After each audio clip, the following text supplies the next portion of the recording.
नमस्कार साथियों, फागण जीके में आपका पुनः हार्दिक स्वागत। आज अपन मानव भूगोल के अध्याय 2 विश्व जनसंख्या वितरण घनत्व तथा वृद्धि के वस्तुनिष्ठ प्रश्नों की जो श्रृंखला है इसको सोल्व करेंगे। तो फटाफट जल्दी से तैयार हो जाइए। देख लिए पहला क्वेश्चन अपना, विश्व में सर्वाधिक जनसंख्या घनत्व वाला देश कौन सा है? विश्व में सर्वाधिक जनसंख्या घनत्व वाला देश कौन सा है? सिंगापुर। कौन सा देश है ये? सिंगापुर। सिंगापुर में सबसे ज़्यादा जनसंख्या घनत्व है क्योंकि एक तो एरिया उसका छोटा है, काफ़ी छोटा देश है और जनसंख्या सर्वाधिक है। वहाँ पर पर्यटन की काफ़ी संभावना है, इसलिए खूब लोग जाकर बस गए हैं वहाँ पर। इसलिए सबसे ज़्यादा जनघनत्व वाला देश कौन सा है? सिंगापुर है, एशिया में है ये। दूसरा क्वेश्चन है आपका, कटंगा जाम्बिया क्षेत्र किसके लिए प्रसिद्ध है?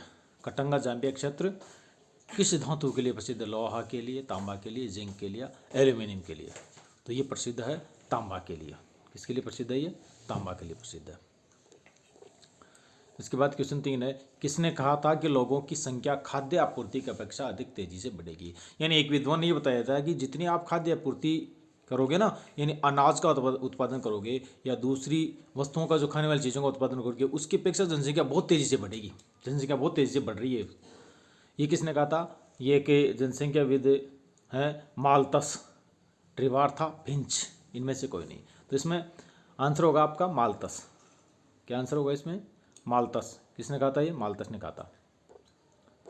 किसने कहा था ये बात? माल्थस ने कही थी। तो इसका आंसर होगा माल्थस।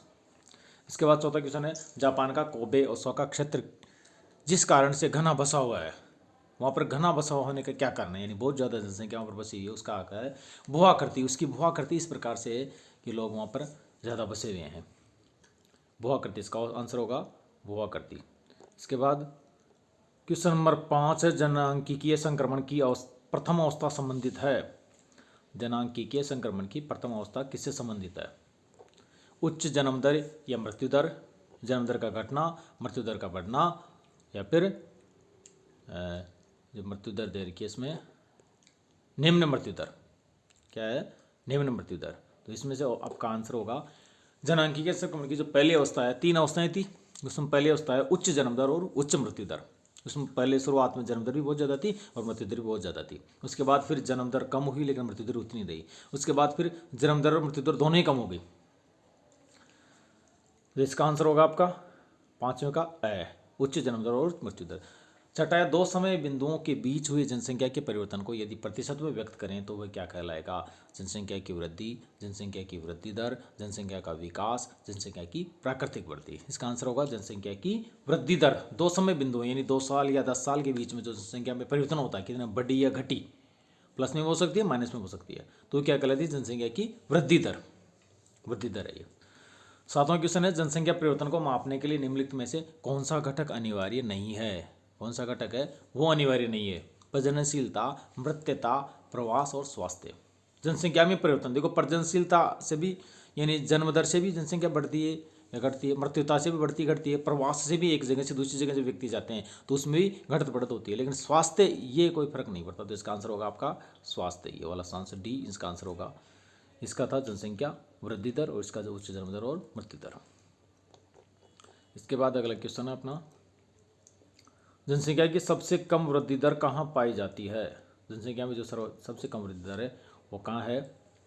दक्षिण अमेरिका, अफ्रीका, एशिया या ओसेनिया? सबसे कम वृद्धि दर कहाँ पाई जाती है? दक्षिण अमेरिका में या अफ्रीका में या एशिया में या ओसेनिया में? देखो, एशिया में भी खूब वृद्धि दर है, अफ्रीका में भी है, सबसे कम है ओसेनिया में। कहाँ है सबसे कम? ओसेनिया। ओसेनिया में सबसे कम वृद्धि दर है। ओसेनिया यानी ऑस्ट्रेलिया और उसके आसपास के जो द्वीप समूह है उसको ओसेनिया बोलते हैं, तो वहाँ पर जनसंख्या वृद्धि दर सबसे कम है। 9वां है, विश्व में सर्वाधिक जनसंख्या वाला देश कौन सा है? विश्व में सर्वाधिक जनसंख्या वाला देश यानी सबसे ज़्यादा जनसंख्या आपको पता ही है। नंबर 1 पर कौन है? चीन। नंबर 2 पर भारत, ये तो आप जानते हैं। नंबर 1 पर चीन है, नंबर 2 पर भारत है, तो सबसे ज़्यादा चीन है। इसमें आ रहा है तो चीन आएगा, अगर चीन नहीं आई तो फिर भारत होगा उसमें, ठीक है। इसके बाद 10वां क्वेश्चन है, मानसून एशिया में जनसंख्या की सघनता का कारण। मानसून जो एशिया में जनसंख्या सबसे ज़्यादा क्यों है? मानसून एशिया का मतलब दक्षिण पूर्वी एशिया जहाँ मानसून से वर्षा होती है उसे बोलते हैं। जैसे अपन रूस में या चीन के उत्तरी भाग में वहाँ मानसून से वर्षा नहीं होती है, अपने भारत के आसपास के जो इधर द्वीप समूह वाले हैं, दक्षिण पूर्वी एशिया, पूरे इसमें मानसून से वर्षा होती है। तो यहाँ पर जनसंख्या ज़्यादा होने का क्या कारण है? यहाँ पर जनसंख्या ज़्यादा होने का कारण देखो, ऑप्शन है उपजाऊ मैदान, बी औद्योगिकरण, स नगरीकरण, और डी है ये सभी। तो इसका आंसर होगा आपका देखो उपजाऊ मैदान भी यहाँ पर खूब है, औद्योगिकरण भी खूब है, और नगरीकरण इसके साथ साथ बढ़ता जा रहा। तो इसका आंसर क्या होगा? ये सभी। इसका आंसर क्या होगा? ये सभी। इसका आंसर हो जाएगा ये सभी। उपयुक्त सभी खूब इसमें, तो ये सभी इसका आंसर हो जाएगा। इसके बाद आपका 11वां क्वेश्चन है, निम्न में से कौन सा जनसंख्या वितरण को प्रभावित करने वाला आर्थिक कारक है? देखो भौगोलिक कारक, आर्थिक कारक, सांस्कृतिक कारक, ये तीन जनसंख्या वितरण को प्रभावित करने वाले कारक थे इनमें। तो उनमें से आर्थिक कारक कौन सा है? वो आर्थिक कारक देखते हैं अपन। देखो भूआकृति है, या जलवायु है, या औद्योगिकरण है, या मृदा। यानी किससे अपने को अर्थ की प्राप्ति होती है? जिससे अर्थ की प्राप्ति यानी पैसा कहीं से मिला चाहे ना, वो इनको उत्तर जाओ बोलो। देखो भूआकृति से मिले चेक, जलवायु से मिले चेक, औद्योगिकरण से मिले चेक। देखो औद्योगिकरण जहाँ ज़्यादा होगा ना, वहाँ खूब पैसे प्राप्त होंगे। तो इसका आंसर होगा औद्योगिकरण। इसका आंसर क्या होगा? औद्योगिकरण इसका आंसर है, नंबर 3 वाला ये आंसर है इसका, औद्योगिकरण। 12वां, जनसंख्या वृद्धि और आर्थिक विकास में रिक्त स्थान सह संबंध पाया जाता है। यानी किस प्रकार का संबंध? धनात्मक है, या ऋणात्मक है, या शून्य, या इनमें से कोई नहीं। तो इसका आंसर होगा ऋणात्मक। जनसंख्या वृद्धि और आर्थिक विकास, जैसे जैसे जनसंख्या वृद्धि बढ़ती है, आर्थिक विकास कम होता जाता है। जनसंख्या वृद्धि कम होती है तो वहाँ पर पैसा ज़्यादा होता है। जैसे अपने भारत में, चीन में, इनमें क्या जनसंख्या खूब बढ़ रही है, लेकिन आर्थिक विकास इतना उच्च वृद्धि दर हिसाब से नहीं है जितना अमेरिका या यूरोपीय देशों का है। वहाँ पर क्या जनसंख्या वृद्धि दर कम है और अपने यहाँ ज़्यादा है, इसलिए इनमें क्या होता है? ऋणात्मक संबंध होता है। कैसा संबंध होता है? ऋणात्मक संबंध होता है। इसके बाद में क्वेश्चन नंबर 13 है आपका, 13वां क्वेश्चन है, थोड़ा बड़ा क्वेश्चन है, इसको ध्यान से देखना। कै प्रदेश का क्षेत्रफल 100 वर्ग किलोमीटर है? कै प्रदेश का क्षेत्रफल कितना है? 100 वर्ग किलोमीटर है, और जनसंख्या है 1,50,000।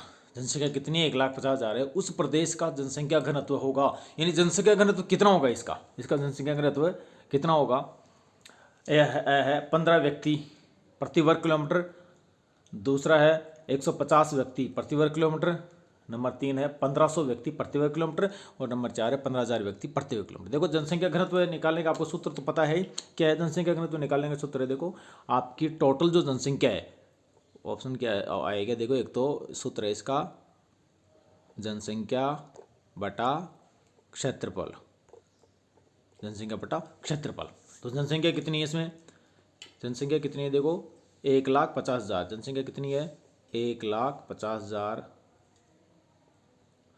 इसमें अपन क्षेत्रफल कितना है? 100 से डिवाइड करेंगे, 2 जीरो से 2 जीरो कट गई, तो कितना बचा फिर? 1500, यानी 1500 व्यक्ति प्रति वर्ग किलोमीटर होना चाहिए। तो ऑप्शन के आंसर क्या होगा इसका? ये वाला 3 वाला, 1500 व्यक्ति प्रति वर्ग किलोमीटर आंसर होगा इसका। तो इस तरह और भी क्वेश्चन आए इस तरह जनसंख्या घनत्व निकालने का। जनसंख्या घनत्व का सूत्र क्या होगा? जनसंख्या बटा क्षेत्रफल। तो उस हिसाब से अपन को निकाल लेना, ठीक है। नंबर 14वां क्वेश्चन आपका, 14वां क्वेश्चन है, निम्नलिखित में से किस महाद्वीप में जनसंख्या वृद्धि सर्वाधिक है? अफ्रीका में है, या एशिया में है, या दक्षिण अमेरिका में है, या उत्तरी अमेरिका में है? इन सभी में से देखना अपने को किस में ज़्यादा है। अफ्रीका में है, या एशिया में है, या दक्षिण अमेरिका में, किस में ज़्यादा है? सबसे ज़्यादा जनसंख्या वृद्धि दर है अफ्रीका में। किस में ज़्यादा है? अफ्रीका में सबसे ज़्यादा जनसंख्या वृद्धि दर है अफ्रीका में। 15वां क्वेश्चन है, निम्नलिखित में से कौन सा एक विरल जनसंख्या वाला क्षेत्र नहीं है? निम्नलिखित में से कौन सा एक विरल जनसंख्या वाला, यानी जनसंख्या जहाँ कम है, नहीं होनी, ज़्यादा जनसंख्या होनी चाहिए, विरल जनसंख्या वाला क्षेत्र नहीं है? क्वेश्चन को ध्यान से पढ़ना है, एग्जाम में भी अपन कैसे नहीं देखना विरल जनसंख्या वाला क्षेत्र है नहीं, लास्ट में क्या दिखा हुआ देखो इसमें, ये नहीं है। हो सके तो नहीं है को अंडरलाइन कर लो आप, अंडरलाइन करके फिर आंसर देना है। तो ये इसमें नहीं है का मतलब वहाँ पर जनसंख्या ज़्यादा है। तो ज़्यादा जनसंख्या वाला कौन सा? देखो अट्टाकामा है, या भूमध्य रेखीय प्रदेश, या दक्षिण पूर्वी एशिया, या ध्रुवीय प्रदेश है। देखो इसमें आंसर होगा दक्षिण पूर्वी एशिया। दक्षिण पूर्वी एशिया भारत, चीन, ये सब इसमें इधर आ जाएंगे, बांग्लादेश वगैरह। यहाँ पर जनसंख्या बहुत ज़्यादा विरल नहीं है, जबकि इनमें भूमध्य रेखीय प्रदेश में विरल है। ध्रुवीय प्रदेशों में तो वैसे ही कम है। वहाँ पर क्या हमेशा बर्फ पड़ती है, तो कौन रहेगा वहाँ पर? जो कुछ लोग उसके प्रति सहनशील हैं या अनुकूलित हैं वही रह पाएंगे उसमें। और अट्टाकामा ये भी दक्षिण अमेरिका का दक्षिणतम क्षेत्र है, तो वहाँ पर भी जनसंख्या कम मिलती है। तो सबसे ज़्यादा जनसंख्या है दक्षिण पूर्वी एशिया में, विरल जनसंख्या नहीं है। बाकी जगह विरल है, इसमें नहीं है। और लास्ट क्वेश्चन है आपका, निम्नलिखित में से कौन सा एक प्रतिकर्ष कारक नहीं है? देखो जनसंख्या का जो प्रवास थे उसके दो कारक थे, एक तो अपकर्ष और प्रतिकर्ष।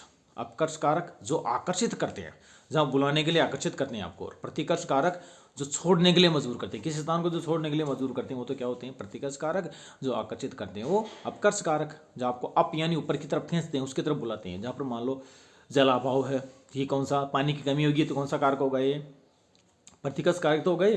बेरोजगारी है, वो भी प्रतिकर्ष कारक। खींचता थोड़ी है, ये प्रति एक तरह से छोड़ने के लिए मजबूर करते हैं। बेरोजगार, जहाँ बेरोजगार है वहाँ लोग जाएंगे। ये शहरों की तरफ क्यों जाते हैं, क्योंकि शहरों में रोजगार है। गाँव की छोड़ रहे हैं, गाँव में बेरोजगारी है।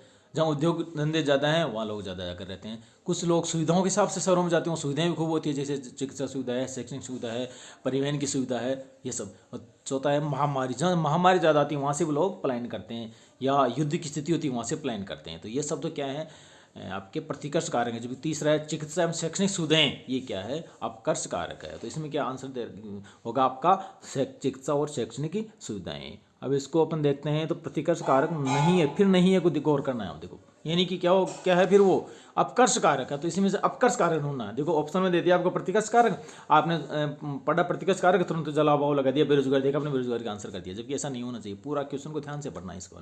इस तरह क्वेश्चन आए तो नहीं है, जो आता है उसको पूरे बड़े ध्यान से पढ़ोगे तो आसानी से आपके कोई भी क्वेश्चन गलत नहीं होगा। बड़े धैर्य से पढ़ना है और फटाफट जल्दी से इस प्रकार से रिवीजन अनवरत चालू रहेगा। इसके बाद इसकी दूसरी श्रृंखला आएगी, उसमें कुछ लघुत्रात्मक प्रश्न होंगे। ये जो अध्याय है ना, ये अध्याय आपके, इसका देखो 16वें का आंसर होगा चिकित्सा और शैक्षणिक सुविधाएं। और ये अध्याय है आपका पूरा 2.5 नंबर का अध्याय है। ये पूरा जो अध्याय है ना, कितने नंबर का है, 2.5 अंक का है। इसमें एक प्रश्न वस्तुनिष्ठ और एक प्रश्न लघुत्रात्मक आ सकता है। जो ब्लूप्रिंट दिया गया है उसके हिसाब से 2.5 अंक का है। विश्व जनसंख्या वितरण घनत्व और वृद्धि। ठीक है, धन्यवाद। चैनल को सब्सक्राइब करना है, दोस्तों को बताना है, ताकि ज़्यादा से ज़्यादा लाभ अर्जित हो, ज़्यादा से ज़्यादा अंक प्राप्त हो। धन्यवाद।